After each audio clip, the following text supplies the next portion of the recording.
देखिए 6 का ए नंबर प्रश्न पर ध्यान दीजिए।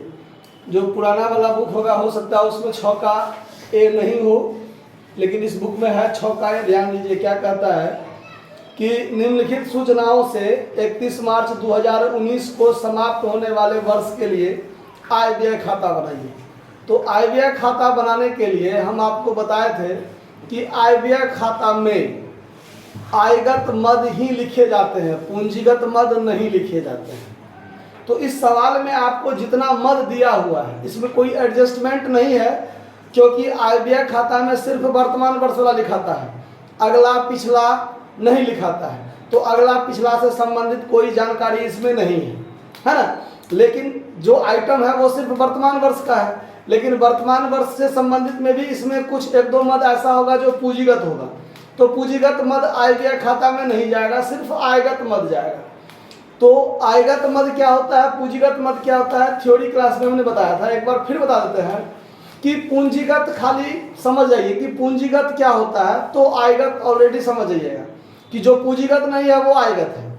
खर्चा के संबंध में अगर हम अस्थाई संपत्ति को खरीदने के लिए या उसके निर्माण के लिए या उसमें अभिवृद्धि करने के लिए अगर हम कुछ खर्च करते हैं तो वो हमारा पूंजीगत व्यय होता है।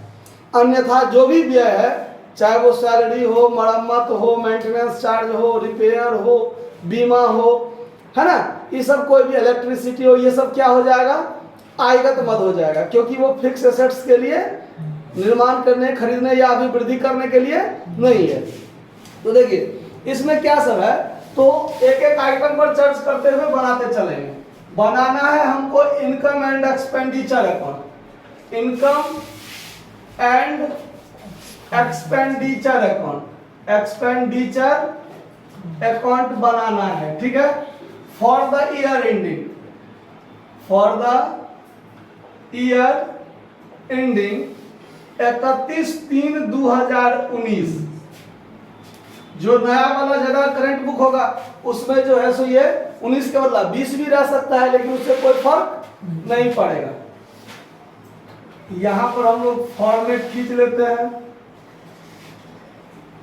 क्रेडिट डेबिट, डेबिट साइड में क्या लिखते हैं हम लोग, एक्सपेंडिचर अमाउंट, और ये हो जाएगा इनकम अमाउंट। क्लियर। अब देखिए पहला आइटम इसमें आपको दिया हुआ है फी कलेक्शन। क्या दिया हुआ है, फी कलेक्शन। एक गैर व्यापारिक संस्था जो फी कलेक्शन करता है तो ये उसके लिए क्या है, प्राप्ति। क्या है, प्राप्ति है, इसका मतलब आमदनी है। क्या है, आमदनी है। तो ये अस्थाई संपत्ति के लिए तो नहीं ना है, तो ये आयगत आमदनी है। क्या है, तो यहां लिखेंगे by fees collection, fees collection कितना रुपया है, 3 लाख रुपया है, तो 3 लाख रुपया यहाँ लिख दीजिए। अगला आइटम है वेतन दिया, तो ये खर्चा, और ये कोई अस्थाई संपत्ति के लिए तो नहीं ना है, तो ये क्या हो जाएगा, आयगत व्यय हो जाएगा, आयगत व्यय हो जाएगा। तो यानी to salary paid, to salary paid कितना रुपया, कितना है, 2 लाख, 2 लाख। चलिए 2 लाख नहीं कर दीजिएगा, 2 लाख। हाँ। उसके बाद देखिए टूर्नामेंट एक्सपेंस, कुछ आइटम से संबंधित फंड भी होता है, जैसे टूर्नामेंट हुआ, मैच हुआ, प्राइज हुआ, है ना। अगर उससे संबंधित यदि फंड भी दिया हुआ है सवाल में और एक्सपेंस भी दिया हुआ है, तो वैसे एक्सपेंस को हम लोग आय व्यय खाता में नहीं लिखेंगे तब तक यदि फंड से ज्यादा खर्चा न हो जाए तब तक। यानी अगर फंड में कम रुपया है और खर्चा ज्यादा हुआ है तब हमारा आय वो आयगत व्यय माना जाएगा, अन्यथा वो खर्चा फंड में से दिया जाएगा। कहाँ से दिया जाएगा, फंड में से। तो इसमें आपको टूर्नामेंट फंड से संबंधित बात नहीं है, तब तो टूर्नामेंट एक्सपेंस को क्या मानेंगे हम लोग, आयगत व्यय मानेंगे। तो टूर्नामेंट एक्सपेंस 16,000 दे दीजिए यहाँ पर। टूर्नामेंट एक्सपेंस, टूर्नामेंट एक्सपेंस कितना है, 16,000 लिख दीजिए। उसके बाद क्या है, ट्रैवलिंग एक्सपेंस, तो ये भी खर्चा है और अस्थाई संपत्ति के लिए नहीं है, तो क्या हो जाएगा, आयगत हो जाएगा ना। ट्रैवलिंग एक्सपेंस कितना, 17,000। उसके बाद स्टेशनरी एक्सपेंस, तो ये भी क्या हो जाएगा, आएगा स्टेशनरी एक्सपेंस कितना, 18,000 12,000, चलिए 12,000। उसके बाद है रेंट पेड, तो ये भी आएगा तो होगा, ये आइटम सबको पहचान लीजिए। रेंट पेड कितना रुपया, 10,000 10,000 आएगा तो व्यय होगा।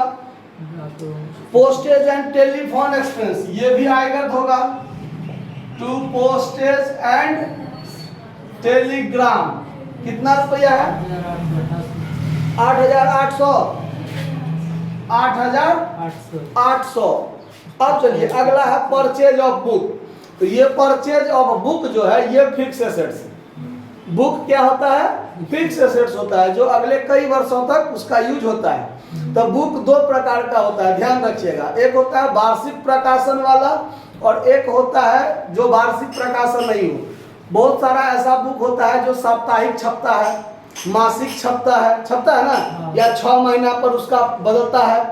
और बहुत सारा बुक ऐसा होता है जो एक बार छप गया तो 5 साल 7 साल 10 साल तक लगभग, जैसे आप अनादिकाल तक भी चलता है, जैसे रामायण महाभारत सब है, एक बार छप गया तो कई साल तक चलता है। उपन्यास ये सब क्या है, बहुत दीर्घ काल तक चलता है ना, तो वो सब बुक क्या हो जाएगा, फिक्स एसेट्स। अगर बुक के पहले वार्षिक प्रकाशन नहीं लिखा रहे तो उसको हम लोग क्या मानते हैं, फिक्स एसेट्स मानते हैं। तो इसीलिए परचेज ऑफ बुक इसमें नहीं होगा। आया बात समझ में। अब यहाँ पर टोटल कर लीजिए, क्या कर लीजिए, ये 3 लाख है और इसको जोड़कर देखिए, ये 3 लाख नहीं पुरने वाला है, 2,63,800 इसका कितना, 2,63,800 2,63,800।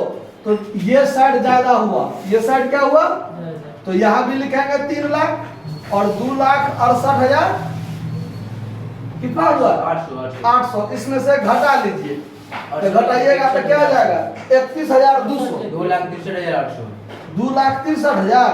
तो 2,63,800 से घटाइए कितना होता है, 36,200 हो जाएगा।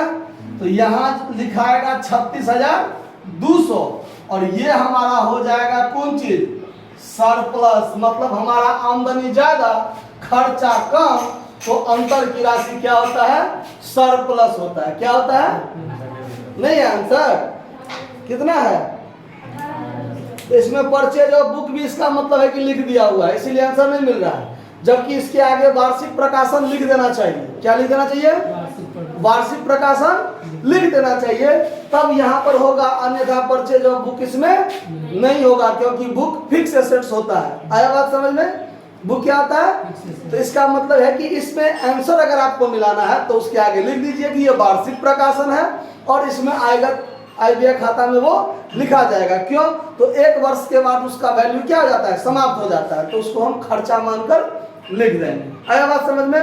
तो यहाँ अगर आपको आंसर मिलाना है तो यहाँ लिख दीजिए to purchase of book, purchase of book, और यहाँ लिख दीजिए एनुअल पब्लिकेशन, एनुअल पब्लिकेशन। ठीक है, कितना रुपया, 18,000, और अंतर कितना आया था हम लोगों को, 36,200। तो 18,000 कट गया तो 18,200 बचेगा, तो आपका आंसर मिल जाएगा।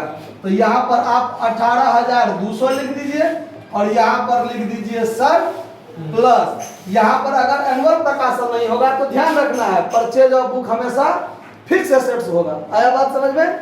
और ये सरप्लस जो हुआ, हमारा आमदनी ज्यादा था खर्चा कम था, इसीलिए हमारा सरप्लस आया। अगर ये डेबिट साइड ज्यादा होता तो क्रेडिट साइड में डिफिसिट लिखते। क्या लिखते, डिफिसिट मतलब कमी, खर्चा ज्यादा आमदनी कम, तो हम कमी में जा रहे हैं।